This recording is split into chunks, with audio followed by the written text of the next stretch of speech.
is 84.8 billion, because at that point, Primerica and Travelers Insurance Company merged together. And so they became 84.8. Now, we were already bigger than PepsiCo, Walmart, Kmart, McDonald's, everybody else at that point, right? Now look, we became huge overnight. And so Sandy Weil is responsible for bringing that together.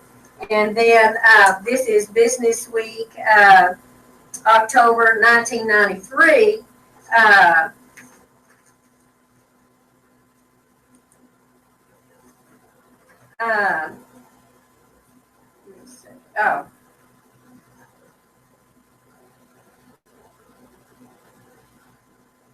This is talking about, this is talking about, see, this is American Express, and this is Primerica. Now, look what's happening to American Express. Look what happened to Primerica in 1991 when they became part of Travelers. When they let him go. Went straight up, right? So that, that caused Primerica to percent of combined Travelers and Primerica in 1992 revenues. When you look at all the top financial services companies, that's the piece of the pie that Primerica and Travelers together, Did you talk about Sandy Weil and the reason behind his going to American Express and then reason why he went to American Express? Yeah. I mean, the whole reason behind it was because from the beginning he wanted to serve middle-income families, and he wasn't able to do it originally. And then he went to American Express because the president of American Express told him he could do it. So he went to American Express for that specific reason, because I could cater to middle-income families in finance. And then they said, and then once he got there, the president said, well, that's not going to work. So at that point, Sandy said, well, then this isn't going to work because I'm out. I'm here to serve middle-income families, and you're not going to allow me to do it. So he had to venture out, which is when he started accumulating all of these different companies. Yeah. And so this was really the first right here. It says, Weil runs his sprawling conglomerate as if it were a small family business with the owner's money on the line. And so he was just a genius. He had huge vision. Yeah, and he was an absolute genius at, just accumulating these companies. And we all know how big, Citigroup got. But this is Business Week 1994, America's Most Valuable Companies. And it talks a whole article about Sandy Weil. Right here, it talks about him as the contrarian. Now, if you know anything about securities investing, a contrarian investor is one who does what? Goes against the grain, right? He's doing something that no one else is doing. Comes from the word contrary, right? You know what I mean? And a contrarian, and when it comes to investments, and this is on all your investment tests, a contrarian does exactly the opposite of what the masses are doing. And so that's what we're calling Sandy Weil right here is a contrarian. And it says when the purchase of Travelers is completed in December, Weil will have the keen satisfaction of having created in just 7 years a brand name financial services company that not only eclipses American Express by some financial measures, but also be able to go ahead with Merrill Lynch and go head to head with Merrill Lynch and the giants in the insurance world. Metropolitan Life and Prudential, the insurance world, Metropolitan Life and Prudential, those would be his competitors. He says, my goal is to build the #1 financial services company in America. And he said he ordered 15,000 Travelers trademark red umbrellas to give out as gifts. So, so he's just, a genius when it comes to, and I've heard several people in our business say, Art Williams got the company as far as it could go. And really that God has had his hand on this company since the very beginning. Because for Sandy Weil to take the company then, and yes, exactly. And it was just kind of a rocket that blew Primerica into outer space, you know what I mean? And this is, Let me see, this one's not marked. Okay,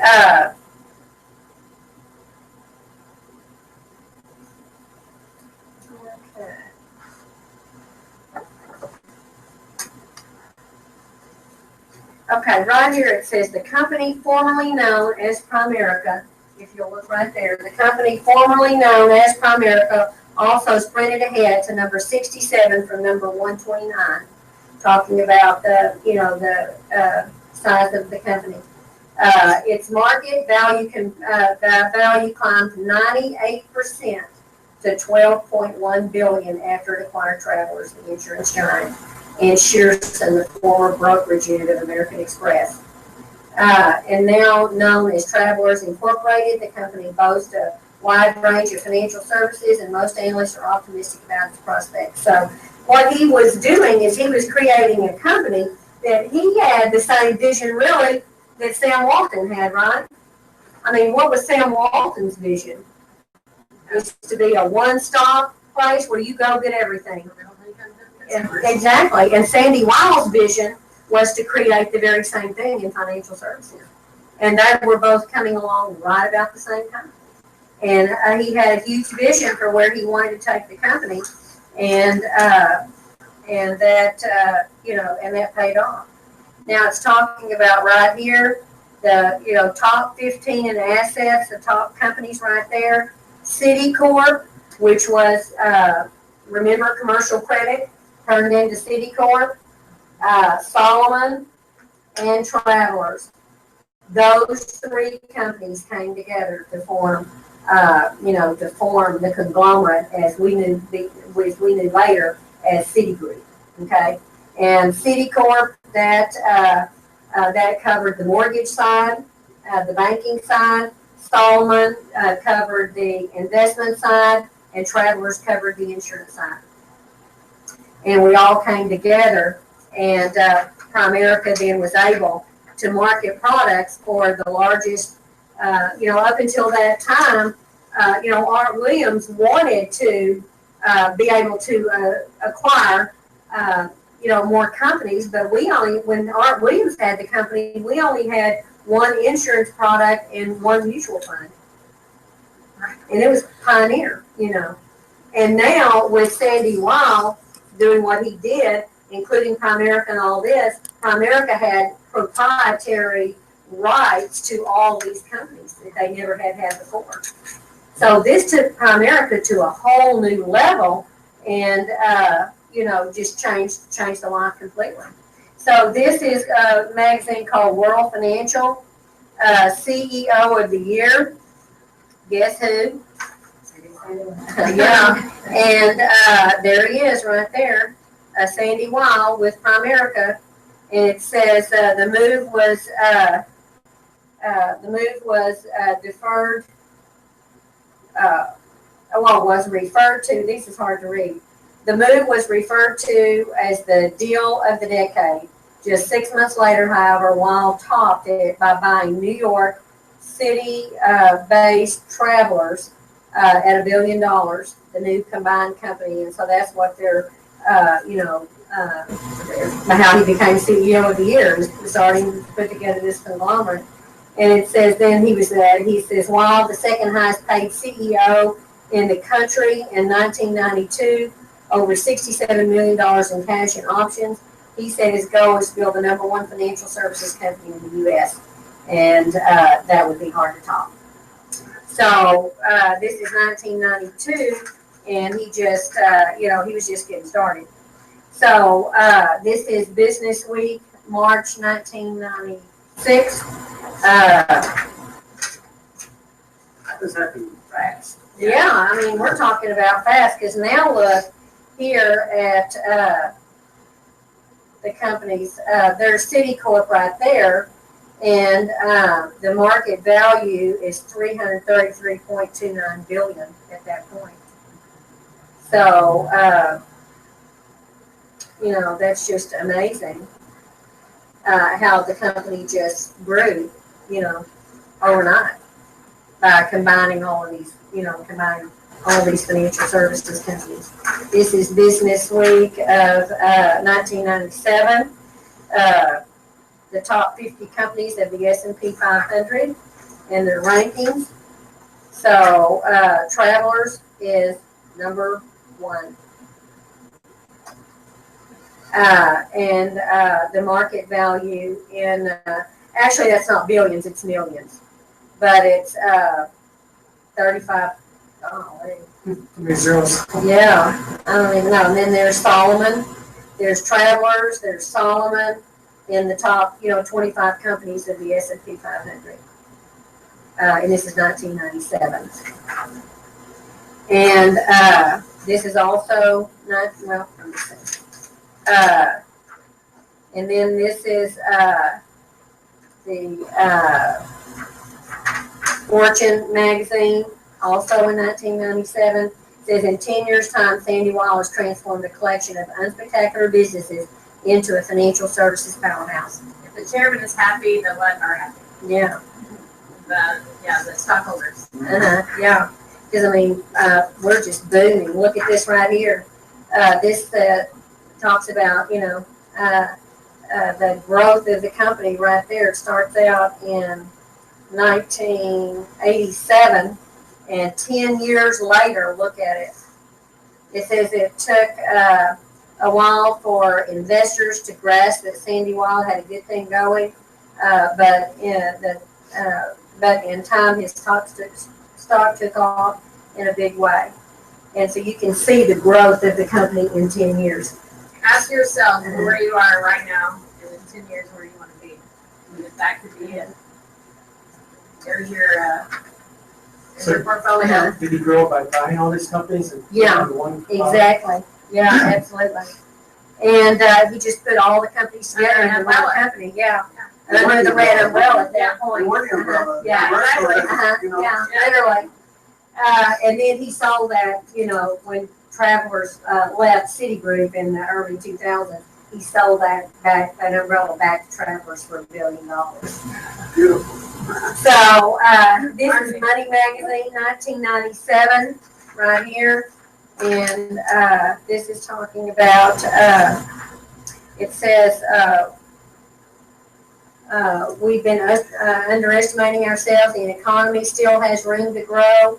And then the question is, what about financial services? There's been a change in the way Americans finance their retirement. Employees have to contribute to their own retirement account and make their own investing decision. So there's growing need for middlemen like mutual fund companies. Moreover, aging boomers are becoming very interested in investing. So demand for services that help them, including brokerages, banks, and the insurance companies, will also grow. So, we think of 401ks as being around forever. Mutual fund companies have been around forever. That's really not the truth, because this is in 1997 right here. When, mutual fund companies were really just beginning to become a big thing. And then it says, which companies do you think will benefit the most? It says, we like Travelers, which is a diversified investment life insurance and property and casualty company. One of its key strategies is cross-marketing so that its Primerica financial brokers, for example, can sell Smith Barney mutual funds, commercial credit, home equity loans. This makes each division more efficient, and Travelers gets a bang for its effort. So cross-marketing is just what? It's being able to offer several different products across the board. And those were the three main parts of our business is the mortgage industry, because, prior to 2008, conventional loans were the big thing, you know what I mean? Very few loans were FHA or VA or government-backed loans, you know what I mean? And so, well now, 97. Now. And, in what, 2015 or 16, we have auto and home, long-term payment, private insurance. Debts. Because I was just saying, in that time, it was mainly cross-marketing three things. Exactly. Commercial loans, home equity loans, mutual funds, and life insurance. So that's what it's calling cross-marketing there. So the in cross-marketing is 1997. coming without anybody owning each other. Yeah, right, exactly. And we were just had proprietary agreements with all these companies, Which we still have in today. mainly 3 main areas. But now we have 11 different streams of income, because we've taken it to a whole new level, since then. Okay, this is Money Magazine right here, and, this is, y'all see a date on this? Oh, October 1997, okay? So the last one was June 1997. And this is talking about, money's, stocks will shine in the 21st century. It,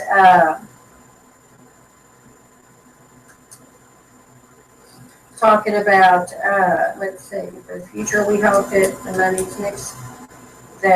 money's next 25 years prove to be as luminous as the financial industry's prosperity.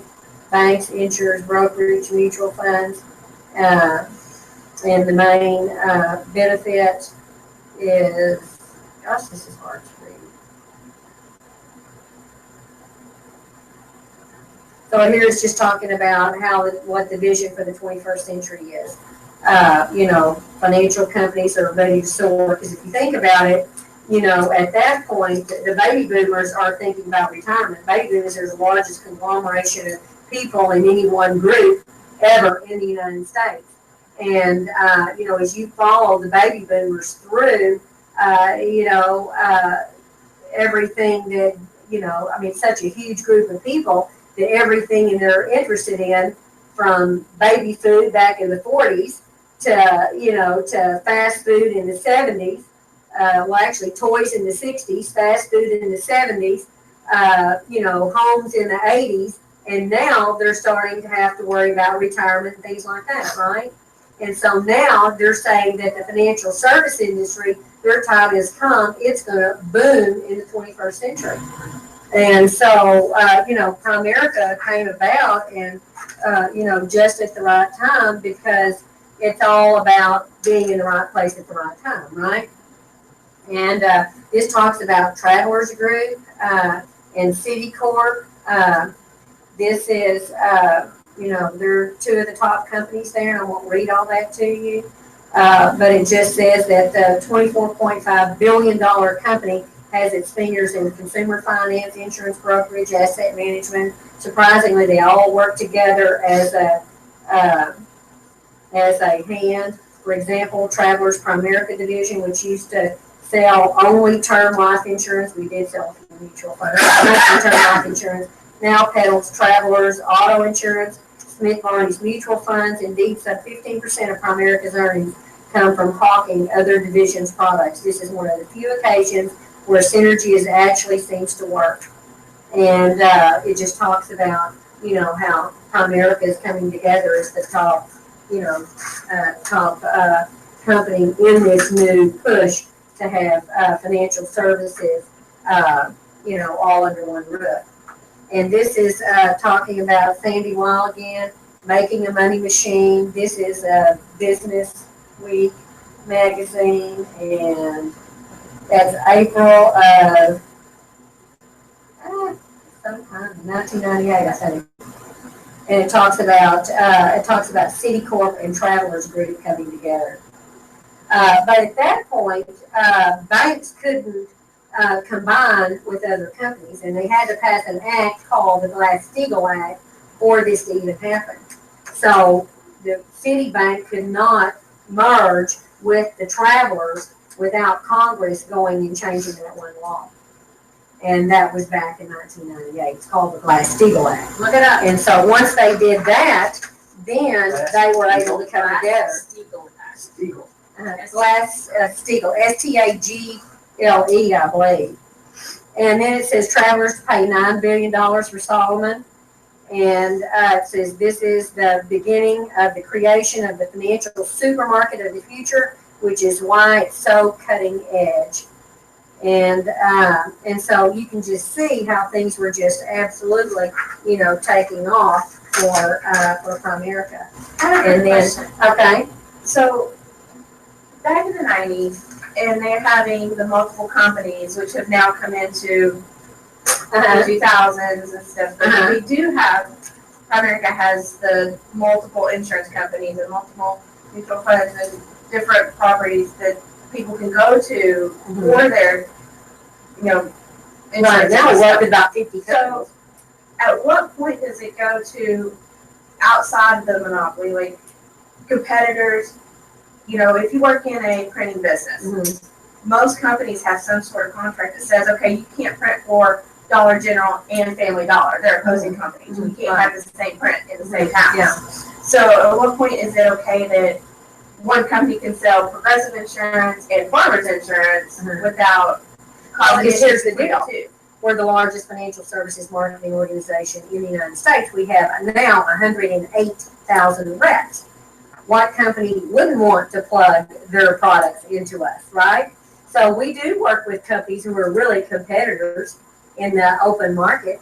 You know, we work with American Fund, Zane, Putnam, Van Kampen, Oppenheimer. You know, we work with 9 out of 10 of the top fund companies. Well, they're competitors, but they don't care. They want Primerica to market their products. MetLife, when we started working with MetLife, they tried for years to get us to sell their variable annuities. We wouldn't do it because they weren't client friendly. They went back to the drawing board, created a product just for Primerica that their own agents can't even sell. But Primerica put MetLife on the map when they started selling their products. And so all of our products are extremely client friendly. Sometimes these products that we market for these companies aren't even open to their own reps.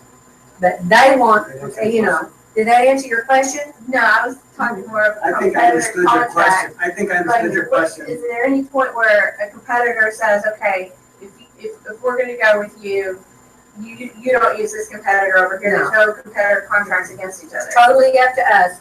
Okay, No competitor contracts, like totally up to Primerica who they work with. okay. And, Like some, I mean, Yeah. I know some people that work at different insurance companies, or independent, and they can sell like from 10 different insurance companies. yeah, And I'm just like, why? Why do you pick different insurance companies? They all do the same thing. So what's the point? Why does one give you a bigger commission? I always wondered that because I was like just totally dumbfounded. Because for me, I was like, it doesn't take 15 different insurance companies to do the same thing. It takes one, and it's taking one doing the right thing. And so how I saw because I've worked for other insurance companies, so I see Primerica as doing something right for middle-income consumers, which is why I chose to work with the company and not have to deal with all the other companies. Does that make sense? So to me, there's no competition when you know that what you're offering is the right thing. Right. I was just curious on how it can work with all the companies being Under one roof. promoted under one roof. yeah. I mean, if you go to Walmart, there's certain brands that Walmart cannot sell Right. because they do carry this brand over here. So I was just curious. I don't know of anything like that, if it exists. I think it, because Primerica they deal with financial services. A lot of organizations or financial groups per se cater to a certain market. And the products that they have, the policies that they have, cater to their market. Primerica caters to, from the richest to the poorest.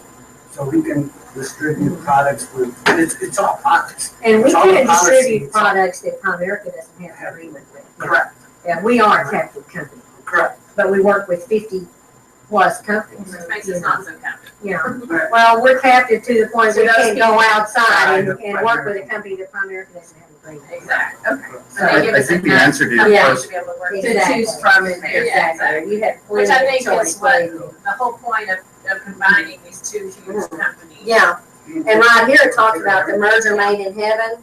And, you know, this is when Travelers and Citicorp came together. That's because of the Glass-Steagall Act.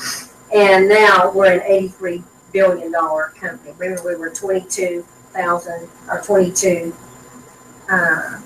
point something million back in 1977, right? All right. And now we're 83 billion. And for that merger to take place, I mean, the president had to sign off to Yeah. change Absolutely, the law. change the law. That's a big statement right there. So guess who's CEO of the year again? And this is in May of 1999. No more Stanford. Yeah. Yeah. And, You yeah, this, graduated. This comes from the Dow Jones Investment Advisor, and this is in December of 1998. And this talks about past failures notwithstanding, cross-selling is strategic gospel at travelers whose 4 sales groups can pitch a platter of products to customers in different income brackets. Solomon Smith Barney's brokers sell to the well-to-do. Primerica Financial Services representatives focus on the clients with annual incomes of $30,000 to $90,000, and commercial credit branch offices cater to lower income clients. Travelers life agents, meanwhile, reach both the middle and upper incomes. And so while the brokerage and insurance units have had some success cross-marketing mutual fund stocks and bonds, insurance and annuities, it's at Primerica Financial Services that the strategy has worked best. 10 years ago, when Weil acquired PFS, it sold nothing but term life insurance. In 1997, PFS accounted for $1.3 billion, or 44% of the growth in commercial credit's new loan receivables, while generating $2.7 billion in mutual fund sales. And commercial credit, which originally marketed only personal loans, nowadays is a brisk business in home mortgages, auto, and home insurance and annuities. So see, when our marketing, rep started marketing the home loans, that exploded. Everything that we get a hold of explodes. You know what I mean? It'll be health insurance. And and they say health insurance will become our 3rd largest income stream. And so that'll be interesting to see if it does, but that's what they're predicting. And let's see. In an era when financial services providers offer all financial services, the plan becomes the product. Are you ready for that? So, I mean, it's just the time. This is Nick Murray. He wrote The Excellent Investment Advisor, and he talks about, he's actually one of our best allies because he has a book that talks about, how horrible whole life insurance is. Now, is this the book, the life insurance, everything you want to know about your life insurance? Well, this book is The Excellent Investment Advisor. Oh, okay. Yeah. So, and then what all stock and mutual fund investors should know. This is a book written by Bruce Sankin, and in this book he talks about. Let me show you. It's tremendous. This is a third-party endorsement right here. He talks about one company, Primerica Financial Services, which is a division of Citigroup, offers the best value for professional financial analysis. Primerica, which creates a custom-designed financial report, does not charge a monetary fee for their service. Their marketing approach is, if you're satisfied with the service provided in the creation of their financial analysis, they ask for referrals as their fee. And this is out of the book, What All Stock and Mutual Fund Investors Should Know by Bruce Sankin. He has nothing to do with Primerica. He has no total third-party endorsement. And then there's a book called The ABCs of Making Money. This came out in the early 2000s as well. And this is the last thing. But it shows you right here, it talks about about how we all need to start multiple streams of income, that's the wave of the future is multiple streams of income, right? And these are the things you should look for when you are looking for a company to work with. Have a company, these are the 15 top things you should look for. Should be a company that sells to the masses, fulfill a fundamental need for many people, be low risk, provide the opportunity for ongoing passive income, require a low staff component, have a stable, growing, long-term demand, have low overhead costs, have low startup costs, which is beginning to sound like, have a unique quality, making it difficult for competitors to copy. Who can copy Citigroup, right?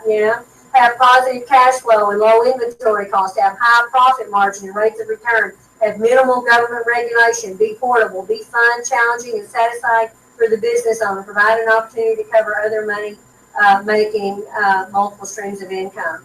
I think the only thing is that we are, of course, very regulated by the government because we do market, mutual funds and insurance and things like that. But it says after reviewing and analyzing thousands of business opportunities around the world, one company that we found that meets all 15 of our criteria is Primerica Financial Services. Primerica is a subsidiary of Citigroup, one of the 30 Dow Jones Industrial Average stocks with more than $1 trillion in assets. Citigroup is ranked #1 on Forbes World Super 50. Primerica is the only company that's endorsed in this book right here, The ABCs of Making Money. And that's, you can still get that book. I have a copy of it. The ABCs of Making Money, yes. And that's on page 200. And so then, you know, what happened in 2008 with the mortgage industry, I'll just kind of finish the story here in just What page did you say? 200. I'll just kind of finish the story here. In 2008, when the mortgage bubble burst, banks were in trouble, right? Banks were in big trouble. And so the government came and to all the banks said, you have to get rid of all the non-banking entities. We're not going to do this, you know, where you can own 900 companies anymore. And so Citigroup had to get rid of all of its non-banking entities. Primerica was one of them. Primerica was the only company that went public. The other companies were sold off to other people. Primerica went public because our CEOs worked so hard just to go around the country and get investors. And some of the top investors in Primerica are our competitors, right? Because the top Fidelity is the top investor in Primerica stock. And of course, they're our competitor, right? But they're our top investor. And so that tells you what they think of Primerica, right? Because that where you put your money is where you what your value your own money. Exactly, put your own money. See, that's what you value, right? And so what's happened then? It took us 2 years to get that together. In April of 2010, Primerica went public. We had the most successful IPO of any company since 2004, and our company has grown 40% a year since that April of 2010. And in fact, in April 2015, April just last year, our CEOs and our top 50 people in the company went up to the New York Stock Exchange and rang the closing bell because we were the most successful company of the last 5 years. And so we are positioned right now to explode.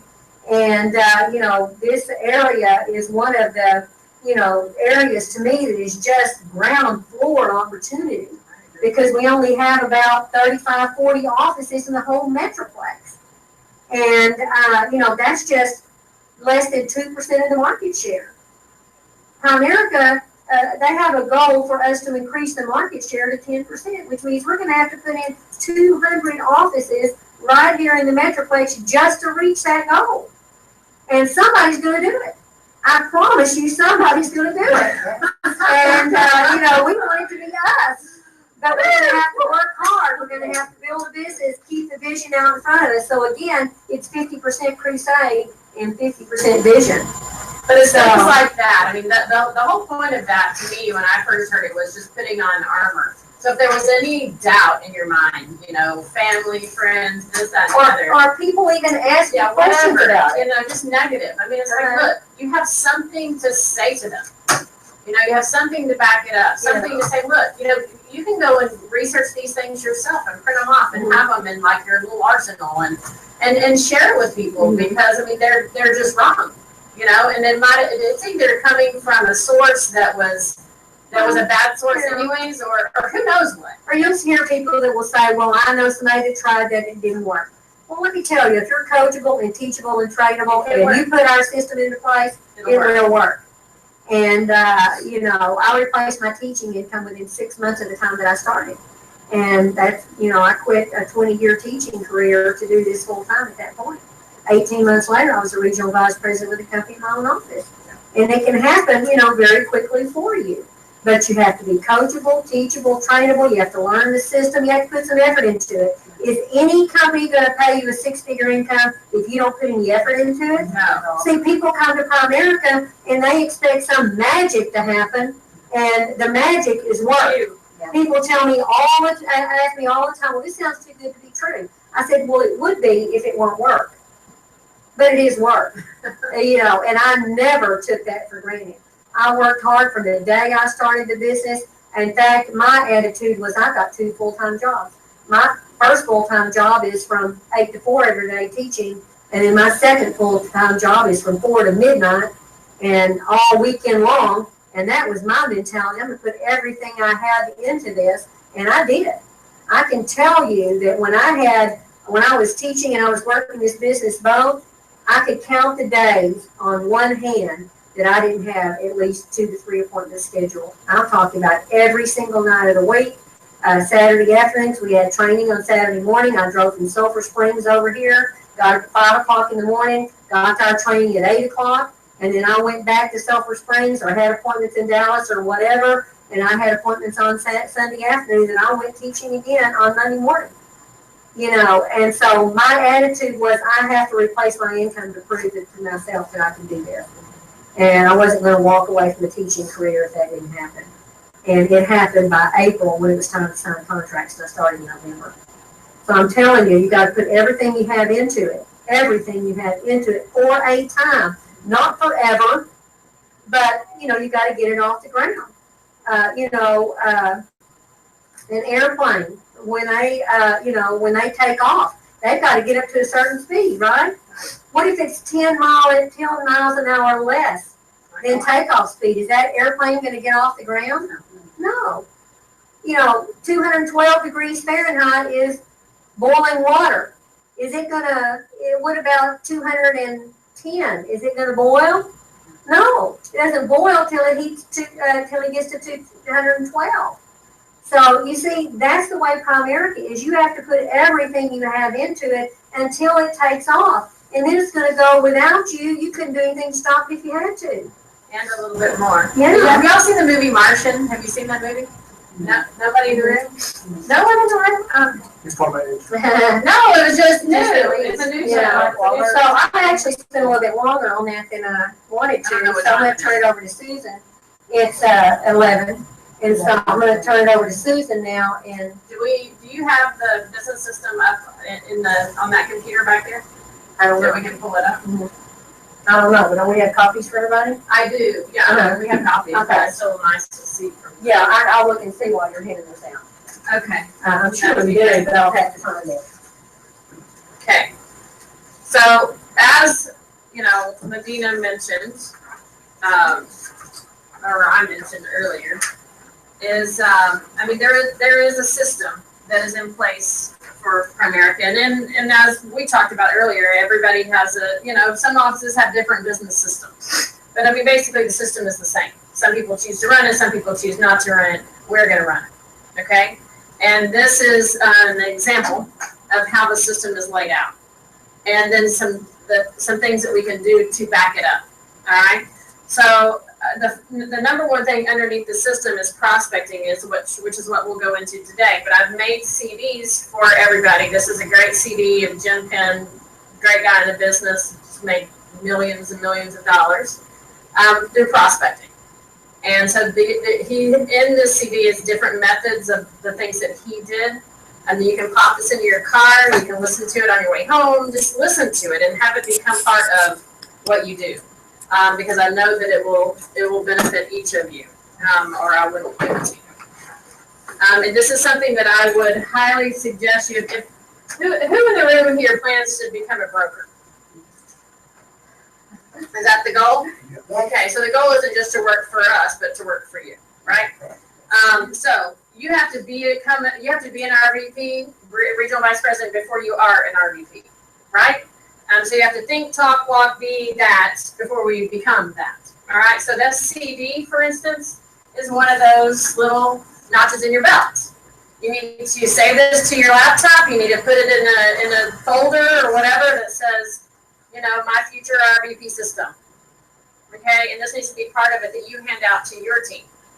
Okay. And I would highly recommend you just starting to build yours. Okay.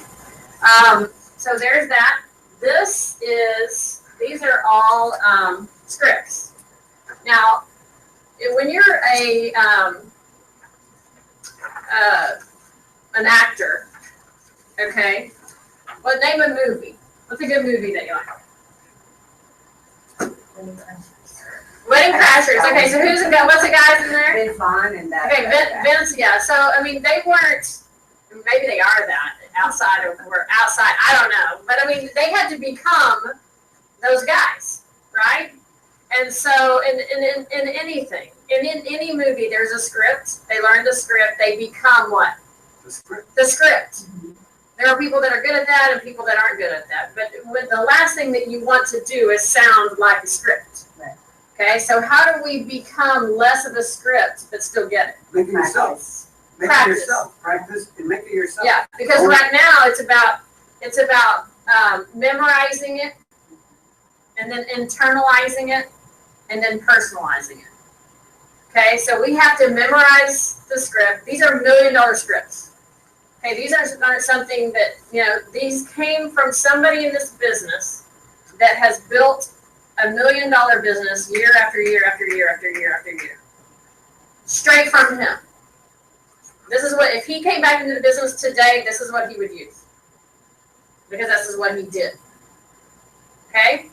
So you must memorize the script. And then internalize it, meaning when I ask you what's your name, you didn't have to think about it. You just knew it. Why? Because you've been doing it forever. Okay? It's the same thing with these scripts. Okay? Just internalize it. It becomes part of who you are, and then at that point, you can personalize it. Does that make sense? So what are the 3 things that we want to do with scripts? Memorize, internalize, Personalize. don't forget them. Don't forget those 3 things. Very, very important. Okay? All right, so the system, what are we talking about? The number one thing, what's the first block? Prospecting, which is why I gave you the scripts, why I gave you the CD, because it is, if we do not have someone to what? Prospect. Call, then we are going nowhere. Right? So I need you to understand that Primerica is a warm market business. It's not cold. So if you are new, which everyone here is, so we have other people that we did not invite to come today. Do you understand that? You're here for a reason. Because she saw you guys as somebody that she wants to build something with. Same for me, with you guys. Okay? So, we all are going to become this together. Okay? So, first thing that we have to do is learn to prospect. And then what do we have to do once we get once we have the contact? Call them. We got to call them, which is the scripts, right, that I gave to you. From the phone call, we're going to do one of 3 things. We are either going to set up an interview, a kitchen table presentation, or an invite to the overview. Okay, that's okay. They have it in front of them. So an interview should be no more than 15, 20 minutes. I mean, we're not here to spend the whole day with them like some people do and tell them all about this is what I found, is that when you sit down in interviews, people, the company wants to know everything about you and they tell you nothing about what they want from you. Nothing. So you leave like, thank you for letting me tell you all about me, but I know nothing about what I'm going to do. I mean, y'all find that, right? It's nuts. And so 2 weeks or 3 weeks later, they call you to come back in, or they don't, right? Or you never hear from them again. Why? Because there's 500 other people wanting to do the same thing. Okay? So that's an issue. So if there's 500 people interviewing for one position, we got one shot. And then what happens to the other 499 people? They go scurry off looking for something else. Okay, so as a business owner, you can choose to set up how you want to do interviews. Okay? How I choose to do interviews is to give them a whole lot of information about what I do. Okay, a little bit about them. And then, on a scale of 1 to 10, where do you rate yourself as far as, your interest level? Because I want to know. Are you interested in what I do or not? Because if you do, great, let's move forward. If you don't and you need our services, let's do that. If nothing of the above, I got somebody else to see. Right? So, interviews should be short and sweet. Okay? To the point, it's what we do, how we do it. Okay, is there an interest? Kitchen table presentations, where are they done? In the home. At the kitchen table. Why? So you can sit around the company. It's more Okay. personal. Personal. They have most of the information. All their financial data is there, not in their cars, and certainly not in our office or Starbucks, right? Why else? Comfortable? Good. What else? Convenience? Why?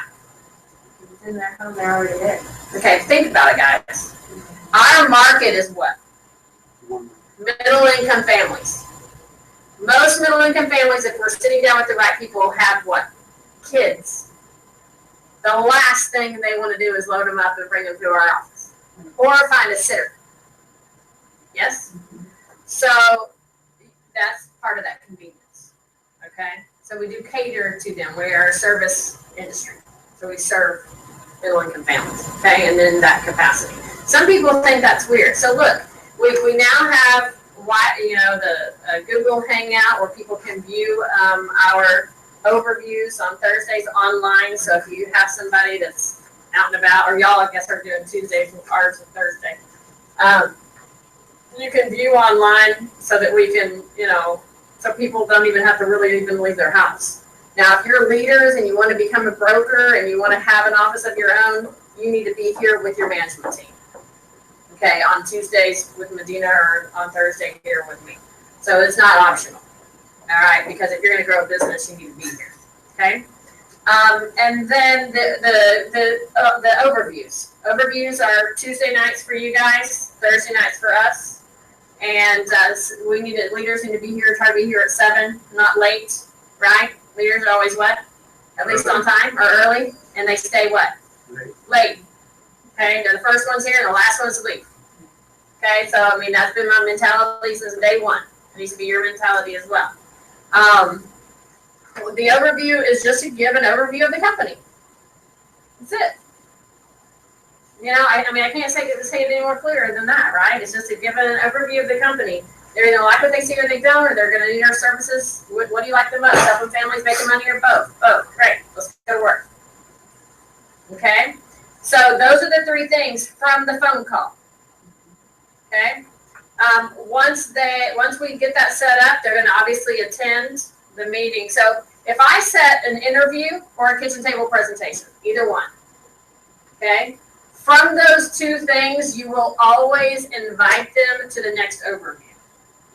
So if our overviews are on Thursday and we sit down with 10 people, 30 people, 10 people a day on Monday, Tuesday, and Wednesday, that's 30 people. We should have 30 invites. Okay, does that make sense? Okay, and not obviously everybody's going to show, but even if 10 of the 30 show, we're going to hire 3 or 4 of those people.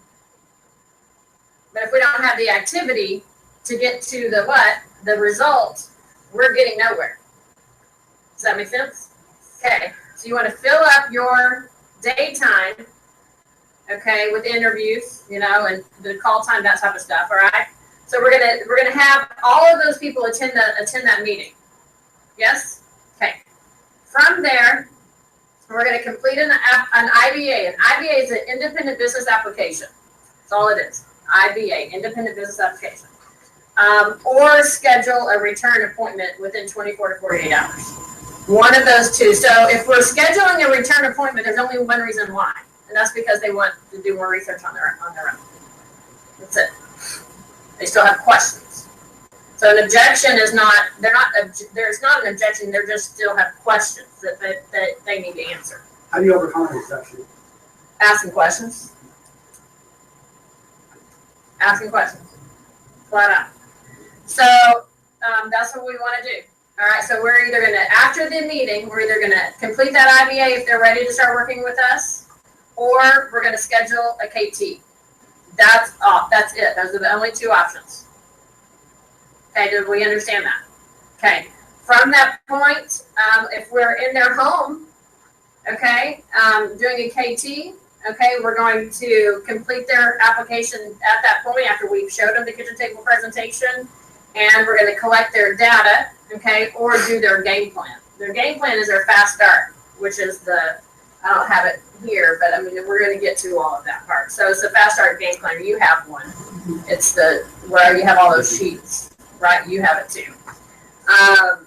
So that's done. Does it say 36 hours or does it say, 2 weeks? 24 to 48 hours. Why do you think that why do we say that? 24 to 48 hours. If I hire somebody on Thursday, I should be sitting down with them on Friday. Because my work, the majority of my work is going to be done Monday, Tuesday, Wednesday. And I'm going to hit it like no tomorrow, and so is anyone else that's coming with me. And then on Thursday, we have that overview. We're going to see the results from our labors. And then on Friday, we're going to sit down with all those new associates. Okay, and do that game plan. And get them off and running. Okay, to get that district manager position in 30 days, right? So it's one of the two. So we're either going to go to the KT, complete that IBA, or we're going to be doing their game plan on Friday. Okay? From there, minimum expectations. Okay, so minimum expectations are minimum expectations. To me, a minimum expectation is you've got to create a list, a warm market list. Okay, because if you have a license but you don't know what to do with it, what's the point? There's no point. If you're not out with Medina, you're not out with me or one of the other trainers in the office, where are you going to go?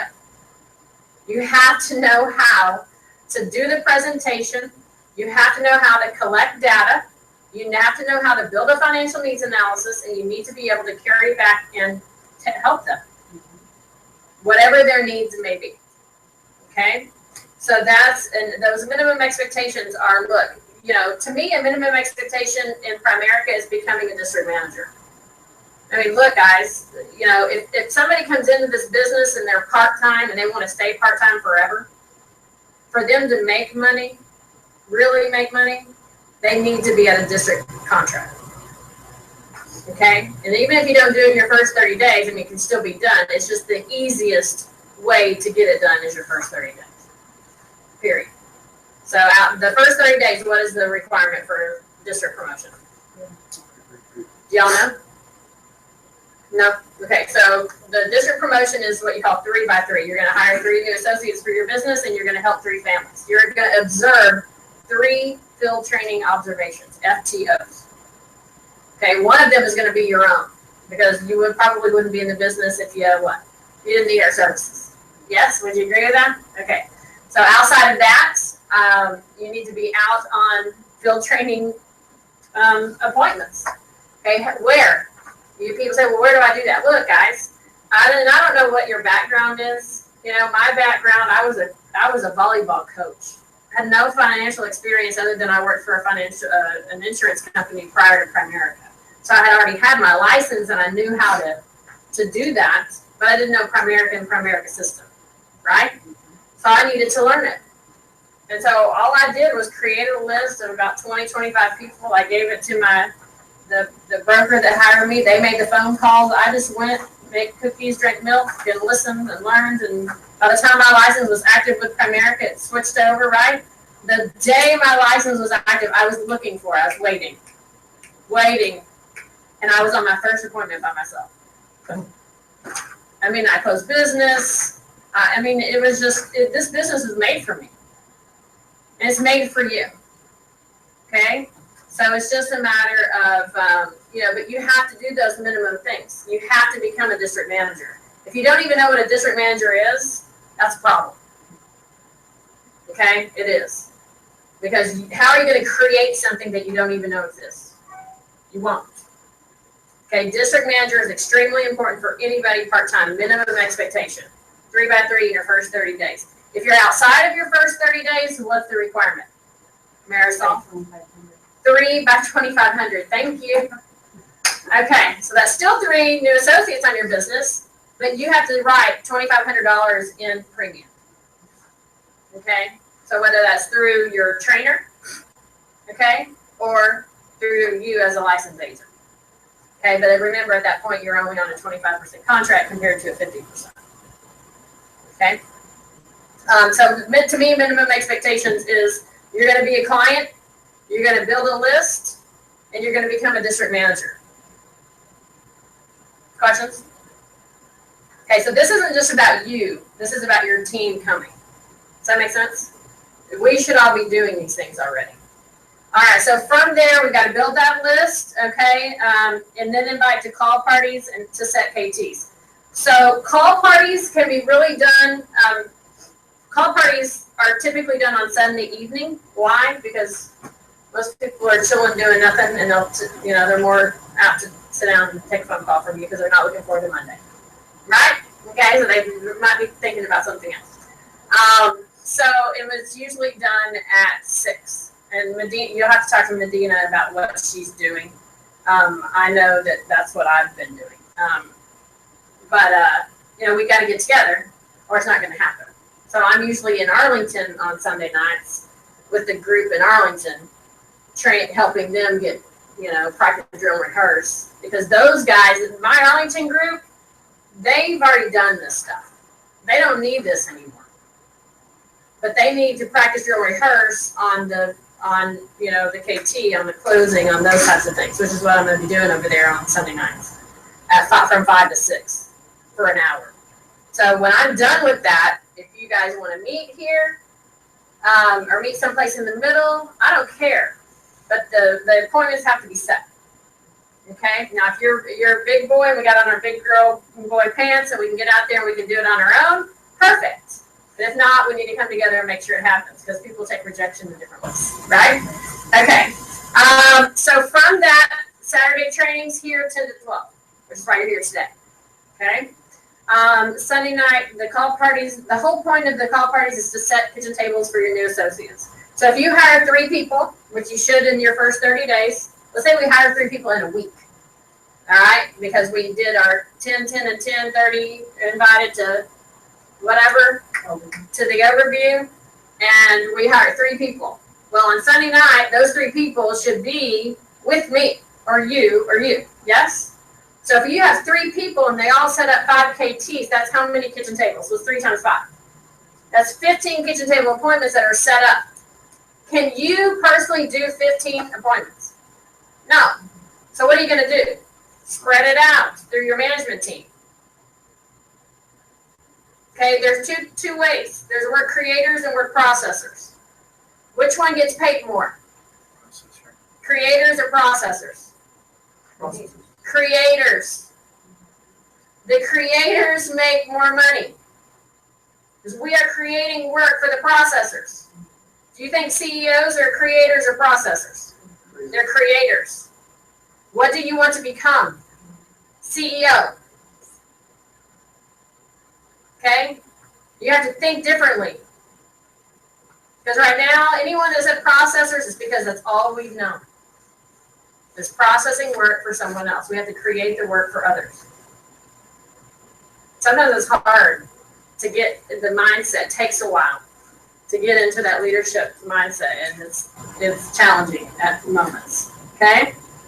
Call parties, so that's where the KTs come in. Because we've got to get them out and get them trained, get them to district. That's all we want to talk about first 30 days. Boom, boom, boom, boom, boom. How many times did I talk about that all the time? I drove them freaking nuts, and her, both of them. All the time. But I don't care. Because I know what they should do. But I can just take you and drag your butt. Right? I mean, I can't, sometimes I'm going to be like this. Right? It's a good problem to have. So we just have to all kick it into gear, right? Into the right gear, because we want to create district managers. You have 6 district managers on your management team, and you're a what? You're a broker earning 6 figures. 6 district managers? 6. Yeah, but if you don't have your 6 district managers, and you can't even become a district manager, how the hell are we ever going to create one? 0 shot. Okay? So we all have to pick it up, that's for sure. Okay, and then at that point, we're going to complete the 3 to 5 kitchen table presentations within the first week, and then we're going to enroll you into class. Now, when I do your application, your ABA, your independent business application, I always set you up for class. But I have it set up for 2 weeks out. And the reason I have it set up for 2 weeks out is because so you can get the training done. Because once you go into class, your brain shuts off from the training and it goes into test mode.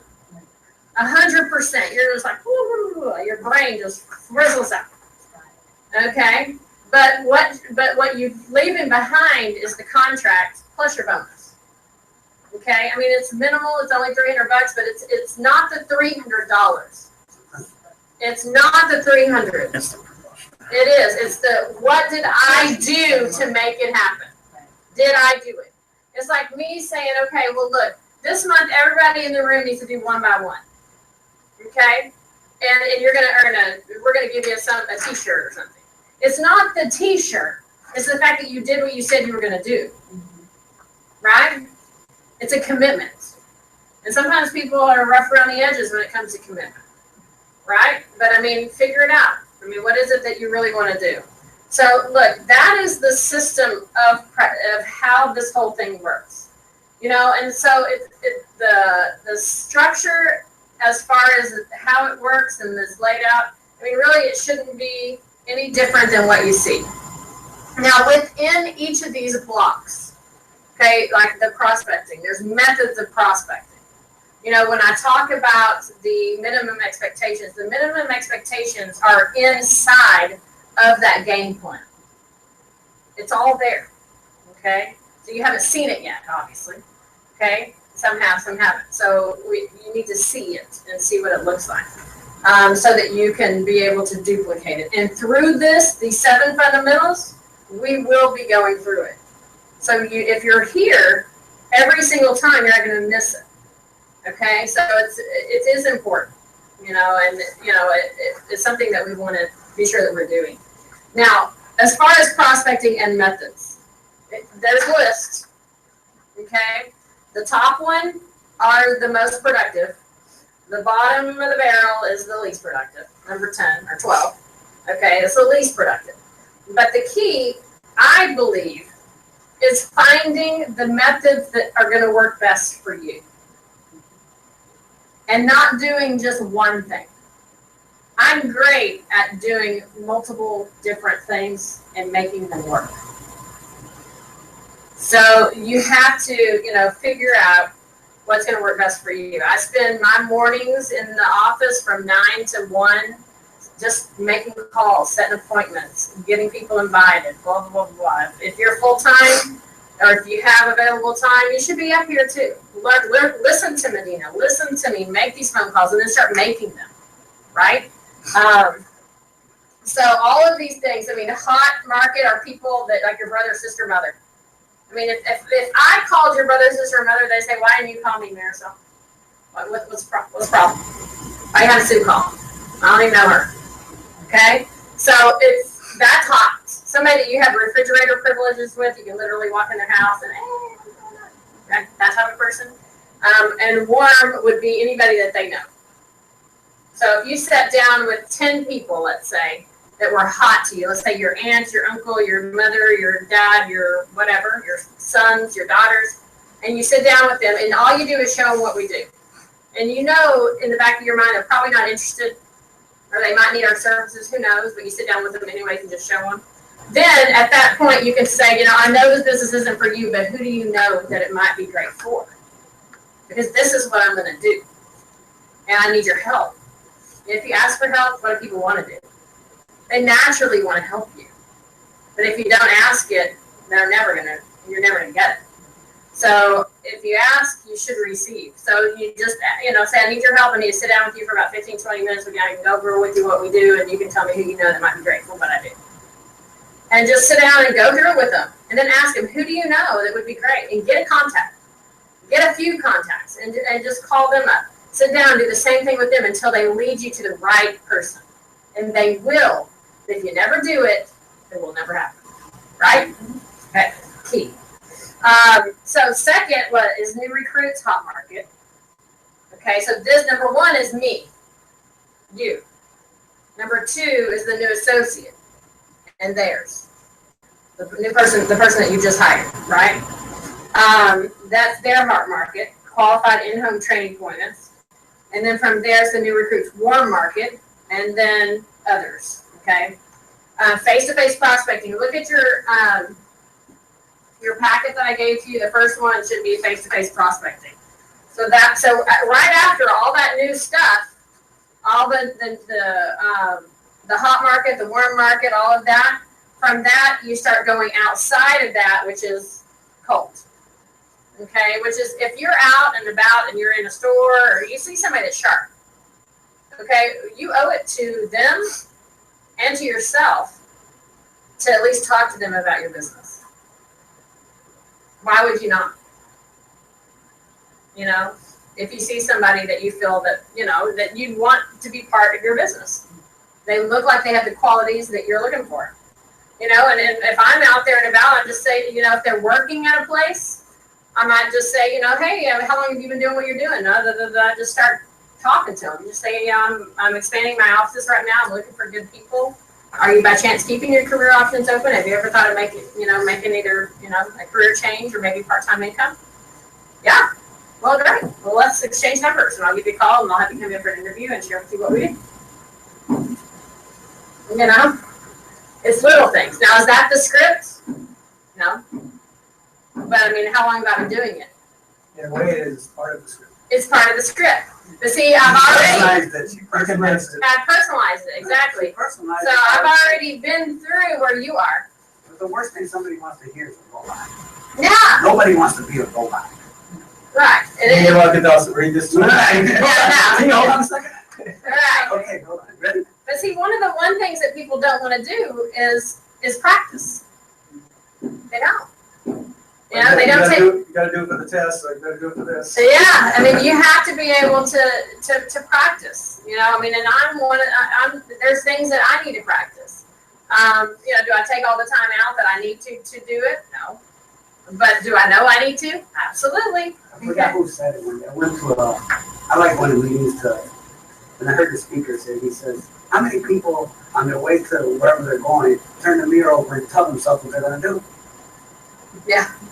He goes, I do it all the time. Right. He says, whenever I go somewhere and I know I have to get ready for something, I turn the mirror over, I'm driving, and I'm telling myself that I'm driving what I'm doing. Right. He says, because when I get there, what am I doing? What I just said. Yeah. It's fresh in my mind. Right. Which is good. You know, I mean, but you have to be ready for it, whatever it is that you're doing. And I think this is face-to-face prospecting, what I've come to find out, and I've done a lot of it and I've done none of it. I'm like hot and cold in it, really. But I mean, it's a great tool. People they already know your face, so when you call them, it's already warm. They know you're not some psycho, you know, which is good. They need to know that. I think it's important. So just learn the script, and then go use it. And we're gonna practice it here. So like next week when we're here, I mean, you know, you guys need to be familiar with these scripts because we're going to be up here. We're going to be demonstrating the scripts. So don't be afraid. Don't make that you're afraid to come because of that. Okay? Because some people, yeah, exactly. Some people will say, you know, I ain't doing that, so I'm not coming. Well, just come anyways. Okay? Because that's how you get better. I mean, I practiced with anything that was breathing. My dog, my cat, my bird, my kids. I mean, I just sat them down, just blah, blah, blah, blah. Which one we're going to practice? We're going to practice The face-to-face prospecting. face-to-face. Mm-hmm. The face-to-face prospecting for sure. Oh, that's another one? Grappling them all? No, I well, like this guy. I like him. definitely the face-to-face prospecting, and the other ones. That's the only one that you're verbally talking face-to-face with someone. Everything else is on the phone. Now, this is what I would highly suggest you do. You know, we need to be collecting, we need to have a ton of numbers to call. So, flat out, we need business cards, we need just PTA directory, whatever. Anything, I don't care. College directories, go up to SMU and see if they have a college directory. Go up to I know DBU does not, or the UTD, they don't have directories. But maybe DBU does, maybe SMU does, maybe some of the other little colleges or whatever might, I don't know. But I mean, all you're looking for is massive amounts of numbers that we can anybody can come in and just start making calls. 'Cause it doesn't matter, it's just the number of calls. I come from the auto It's industry. a numbers business. I come from the auto industry, the same thing, our mornings I set up, our days I set up with our salespeople. They have to spend an hour and a half to 2 hours on the phone, mandatory, to set up their Saturday. You start Monday setting up your Saturday. It's basically kind of the same thing I'm doing here. Yeah, but the difference is that when I'm setting these appointments, I'm setting my appointments up for, if I can set up a KT, kitchen table presentation with these people that I've never, you can do it with face-to-face prospecting. This is what I found. If you're out face-to-face prospecting, you get a contact number, the odds are higher of you setting an immediate kitchen table presentation. If you get a contact. Yes, from the face-to-face prospecting. When you get that kitchen table, you want both, if they have a spouse or. Absolutely, but you tell them. I'm still, the conversation that I'm having with that person on the phone is this, because next week we're gonna go over appointment setting. So, well, maybe not, depending on how well we do on these scripts, okay? But, I would just say, hey, John, this is Susan, I met you the other day at, the mall, wherever. And, I just wanted to get back with you because I'd like to schedule a time that we can sit down and, let me go over more details with you. I just wanted to ask you, are you married by chance? And he's going to say yes or no. He says yes. And I just tell him the reason I'm asking. The reason I'm asking is that I know that most, married couples make career decisions together. Would that be true for you? Yeah. Okay, great. You ask them married or have a significant other. Either. Because they could be. Yeah, whatever. I mean, you could just say, you could say, do you have anybody that helps you make career decisions? Okay. But if you specifically say married, they're going to say yes or no. If you say career decision, some people, and I asked him that, no, I don't have anybody to help me make career decisions. Yeah, my mom. No, not really. Not really, yeah. But you see what I'm saying? I probably asked you the same thing. So it depends on the conversation that I'm having with the person, okay, and the feeling that I'm getting when I'm on the phone with them, okay? Because there was no doubt I wasn't going to sit down with him, okay? I just needed to know how I was going to do it. Okay, and so, and that's what do you understand what I'm telling you? So you've got to find out, if there is anybody that helps them make career decisions. If they do, then what do? You schedule a KT with them. Just say, great, I found that most married people make career decisions together, so I'd like to sit down with both of you so we can all be on the same page and you guys can take the information process and let me know if there's a genuine interest in moving forward. And my whole mission is to come in there and show you the how-tos of what we do, and I'll need about 30 minutes of your time. Just go in there and do it. In that face-to-face script, what does WFA stand for? Wait for answer. Yeah, don't say that. Okay. Yeah, WFA, no, don't do that. There's somebody that did do that. So does that make sense to you as far as the face-to-face prospecting is it's easier to set up the KT, but when I'm just, let's say I'm making a call to the business card. Okay, you can say the same thing to the people on the business card. Are you married by chance? Or you can just say, I'd like to just schedule a time that we can sit down and go over with you what we do. When are you available? During the day or night? If they say nights, Thursday, well, I'm having a corporate overview here at the office at, Thursday at 7:30. Is that a good time for you? Yeah, great. Bring them in. Or, that's the only time at night. Because outside of that, you should be out on kitchen table presentations with the new associate. Okay, I know this is a lot of information, but it's information that you need to know. Okay, if you're going to be building something. Okay? Help me understand the difference between a meeting, because a Tuesday night meeting over at the main office, and there's a. What's the main office? What's it about? 75 and 635. Okay, this is the main office. This is the home office. This is our office. This is her office. So it's the office over there. That's I don't know whose office that is. But her office is this office. Okay. So that much I know, and this is our office. Okay. So go ahead, ask the question. What else was it? No, that's it. Okay, great. All right, so face-to-face prospecting, client referrals. So we always want to get referrals, right? We talked about that. Our fee for service is what? Referrals. If we're not getting referrals, we are not moving forward. Okay, it's very important. And Medina has a great system to make that happen. The business card the prospecting, look, you could set up your own fish bowls or whatever in different restaurants, different places, you know, and just offer a free meal. Just go in and talk to the manager, say, hey, you know, I'm expanding my offices over the next 24 months and I need to be able to place a place that I can collect business cards. Can I put a fish bowl up? Sure. Okay, and then every week you pull one and call them up and buy them a dinner for doing it or whatever. And then, you know, but you also have, you know, 20, 30 other business cards that you can use day to day to call. For what? To hire for your management team. Okay, I am not calling these people to randomly get in there and go sell them life insurance.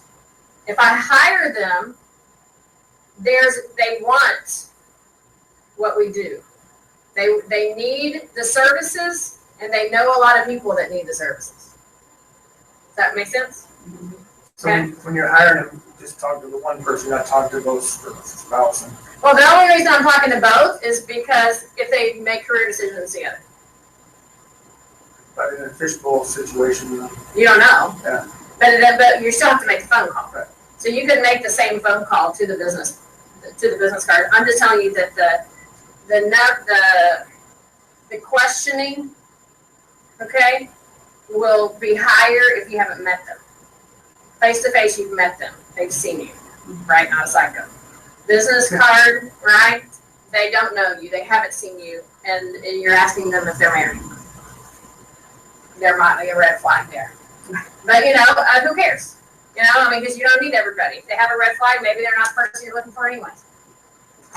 Because the goal is to get to the kitchen table presentation.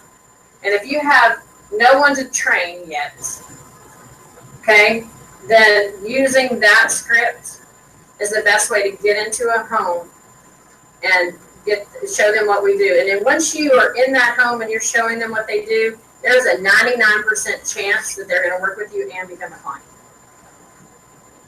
All you got to do is get there.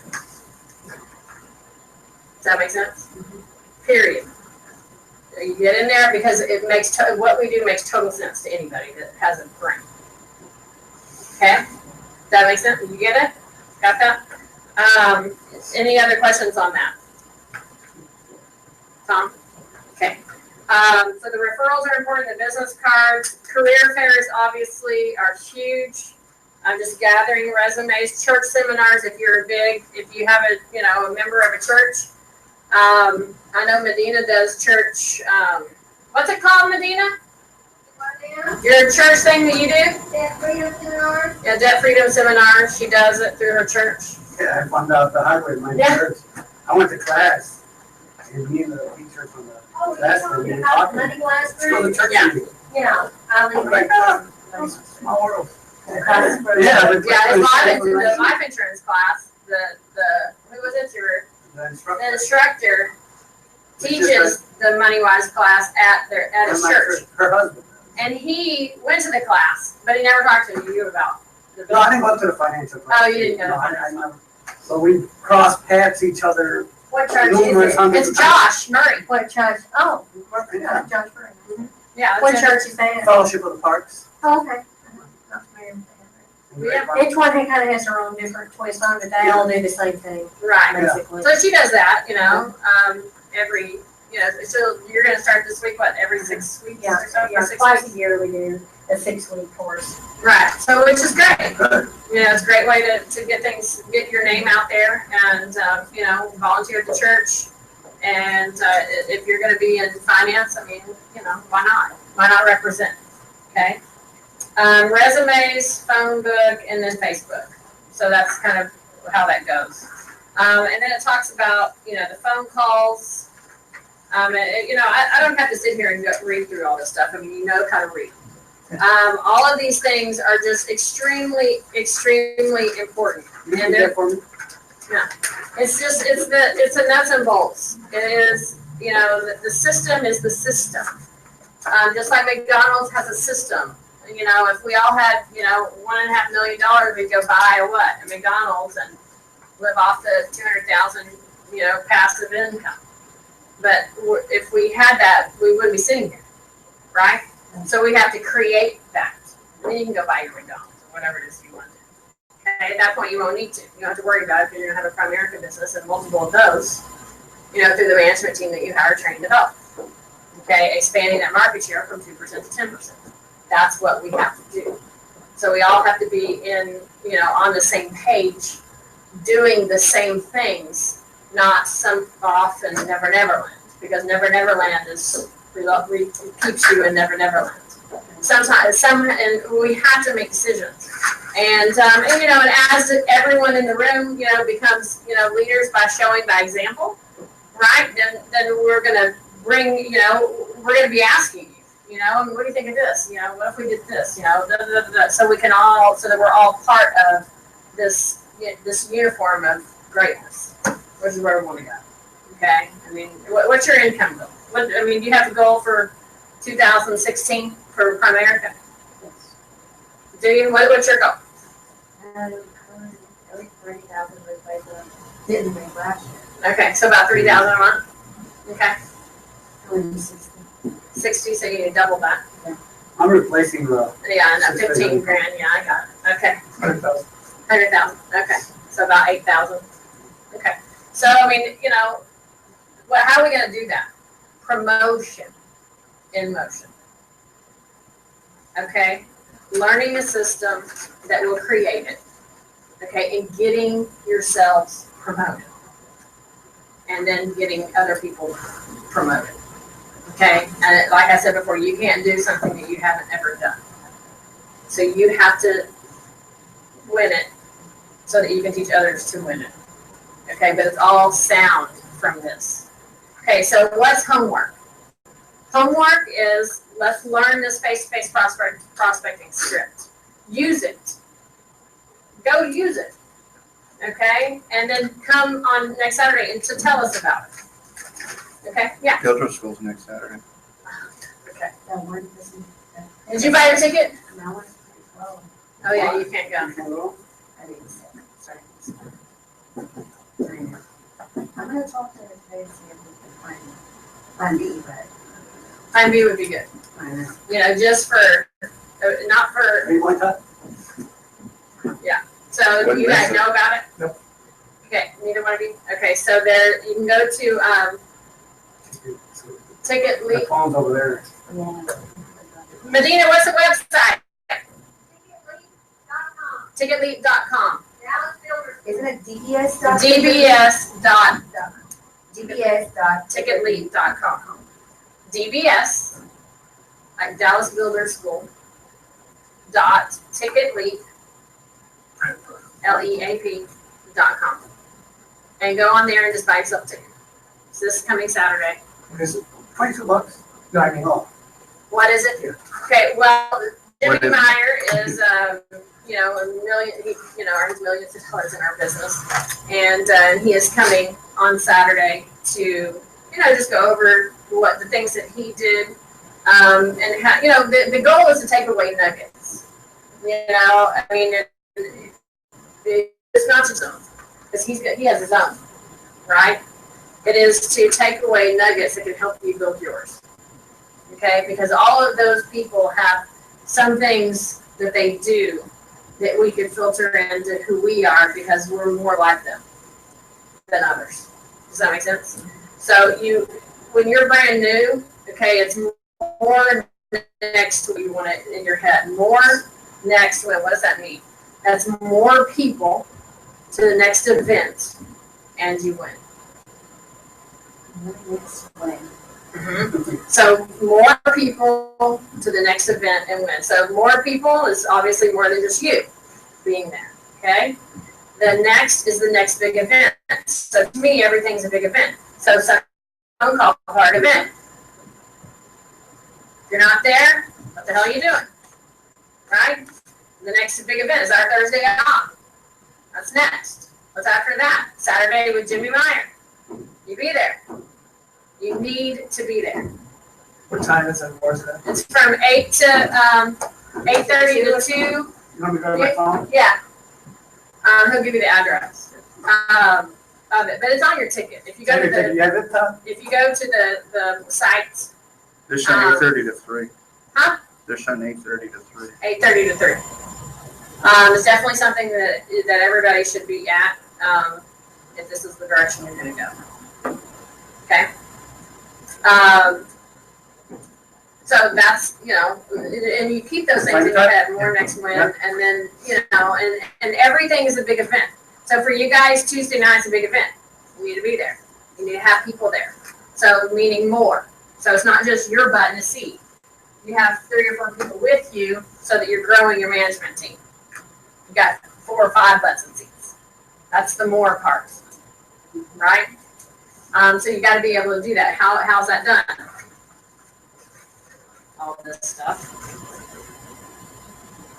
I mean, how many kitchen table appointments have you been out on? Okay.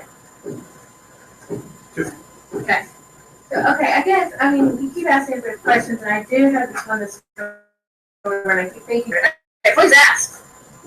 how are we, this seems really fast, because maybe I'm the only one, but I haven't been on any appointments, I haven't done anything. Are you licensed or in No. a class or? None of that, I've only been to Tuesday nights and talk with Medina in here in the office and Herbie at my house. Okay. So, to me, I'm looking at all this, and I'm like, how am I supposed to go talk to anybody that I know? Right now you don't. When I don't even know what all this is. Right now you don't. So I guess I'm You are in to the let back her class compared to everyone on Right. who's already been. do. Okay. You need to let her do it. Okay. Okay? So that's what I'm telling you. I mean, a new associate's hot market, warm market. I mean, your hot market, you can call and set up an appointment and kitchen table presentation with her. I would do it. The way with I her. did it for Susan is basically I called people I knew and I said, hey, listen, I switched careers. I need your help with this new career. I need your advice, basically, for this new career. For your opinion. Your advice, your opinion. I think that's what I told Trey. I said, hey, I need your advice, dude. I'm coming over with my regional VP and I need your advice in this new career I'm doing. And that's it. Less is more. Don't try to give them too much, because then they're going to think about it and they're going to go do what? They're going to go do research and they're going to find out all the bads and they're going to be negative. When we know all the good. When you know all the good, I read through some of the negative. I found one guy that said, yeah, they take $100 from you and, that's a big scheme, it's $100.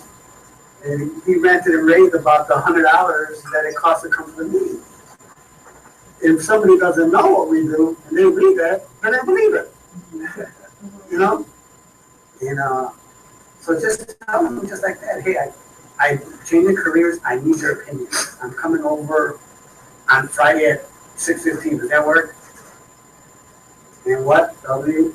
Wait for answer. Wait for answer. Yeah, WFA. And then they keep asking for questions, just my VP will be there with me, help me explain a lot better than I can. Exactly right. Brand new. I'm brand new. I don't know. I don't want to ruin it. I don't know. That's the only thing that kept going through for me is I don't even know any of this yet, but you're saying to go out and do this. Yeah. No. And for you, okay, they've been here for at least 30 days. Okay. Okay, But you've see, been this here, is I guess, maybe for a little 30 more days. sensitive. Not quite. Not quite, okay. So I don't know how long you've been in the business. When were you hired? Medina and I started talking in, I think, the end of November, beginning of December.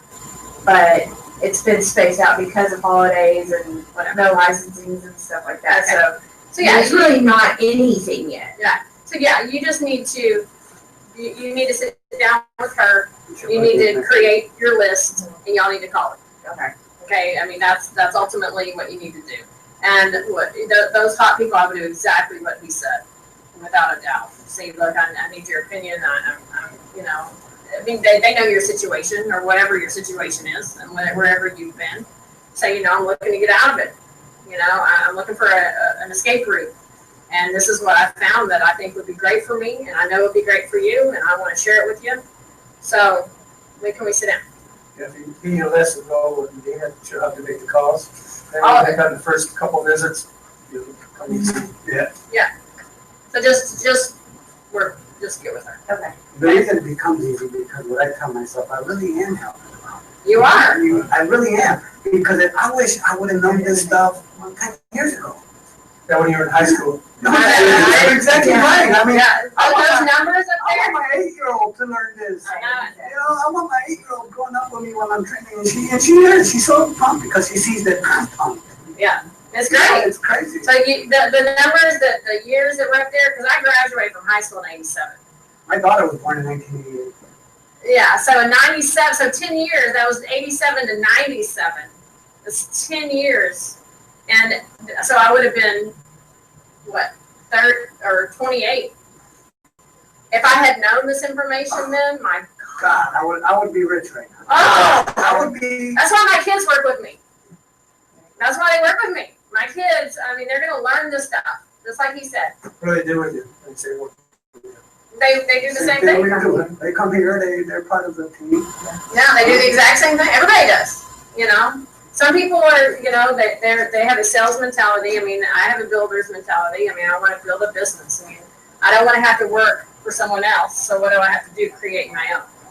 Okay, and you're going to have to do the exact same thing, every one of you, if that's what you want to create. If you just want to make some money, go make some money. You can make great money here part-time. You can make great money full-time, you know. But I mean, to be able to stand on your own without having to do it for the rest of your life, you got to build people. This is people building people. You know, putting everything that you have into someone else. Okay, you will get in return. they multiply your efforts. Oh, look, man, you can multiply it 100 times compared to what. Think about this. If you have 10 people working with you, 10 people, right? 10 people working with you that they can put in 10 hours a month. That's 100 hours. Think about it. That's 100 man hours that are working for you and your business, and you might still be off at your job. But then if you had 10 people getting 10 referrals, that's 100 people to call. And exactly. Either, I mean, all of the above, because it's just time. You know, it's just time. Okay, but we have to create that, okay? So hopefully this may, I know that it obviously for you is a little confusing. I mean, and I know it's a lot of information, but you need to take the time out and read this stuff. Don't just go and put it in a drawer, okay? You need to get a 3-ring binder and you need to be adding this stuff to it. Because this will be something that you could literally hand to a new associate, you know, a new district manager. Look, this is everything you need to know. There you go. And provide it to them. Okay, as you become a broker, so you can just you just got a cookie cutter system. Does that make sense? I mean, you want that. You know, there's a cookie dough recipe, you know, and you know, if we leave out an ingredient, it's not so good. Okay, so we got to have every piece. So these 7 fundamentals is the cookie dough recipe that starts with this. And they'll try and reinvent the cookie dough. Don't try to reinvent the wheel. It works. Okay? It works. So just humble yourself to what's going on here. Okay? Humble yourself and go to work. And you'll create great things. Okay? It's surprising when you get in front of people, they see it.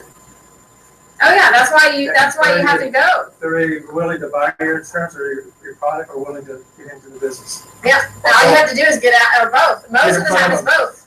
You just get in front of That's them. what I said. It makes so much sense. Yeah, it's logical. Yeah. So even people that are very emotional, okay, they buy something emotionally, but they defend it logically, right? And they do. Okay, but if you can wrap yourself around both of them, which is Primerica, it's very emotional and extremely logical. Okay, you can put them both together. I mean, you can't lose. But it's also simple. It is, and see, the people with the higher IQs and those big degrees or whatever they're called, they have a hard time seeing the simplicity of the business. But no matter how simple it is, it's still hard work. Okay, so no matter how simple it is, it's still hard work. It's fun work. Yeah, it's work. You're gonna work, okay, without a doubt. And the harder you work, the more that you work, the higher the results that you will see. Okay, good? All right, so please take these things home, get that through your reminder, add them to what you're doing. Be back here next Saturday. We'll be at the event, so you guys need to be sure to get your tickets. Can I verify that website, dbsticketleague.com? DBS dot. Ticketleague.com. And the ticket is $18, I think. They gotta pay 22 bucks. Was it $22 for the ticket? Okay. It is now. It's 22 per ticket? Okay, so you need to get your ticket, and you need to go, and you can go with Medina, I mean, whatever. You know, it needs to be a priority, okay? All right, so 1, 2, 3, break!